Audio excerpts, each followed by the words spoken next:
ki, dönmə işığının sayı 6-dırsa, onu ön buferin sağ-sol hissəsində artıraraq 8 sayı edərək qayda pozuruqmu?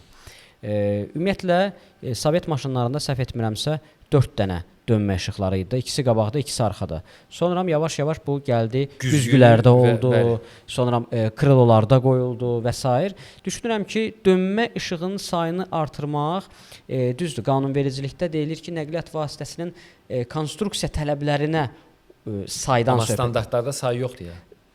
Yəni standartlarda yaxın və uzaq vuran işıqlar üçün yazılıb ən azı 2 və 4-dən çox olmayan. Bəli. Amma dönmə işıqları və qabarit işıqları barədə heç bir say yoxdur. Yəni əsas minimal hədd məncə bilinməlidir. Minimal hədd 4 dənə olmalıdır. Minimal hədd.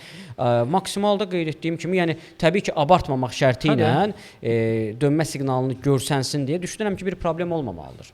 Yəni əslində olmamalıdır. Çünki onda elə çıxır ki, əgər bizim standartlarda minimum 4-dürsə, Sovet maşınlarda o vaxt qanqalan məndə 6 dənədir, təzə maşınlarda 8 dənədir, 10 dənə olan var. Məndə 2002-nin Passatıdır, onda necədir? Deməli, 2 dənə qabaqda farada, 2 dənə kriloda, 2 dənə yan güzgüdə, 2 dənə də arxada. 8 dənə oldu. Oldu. Düşünürəm ki, bir problem olmamalıdır.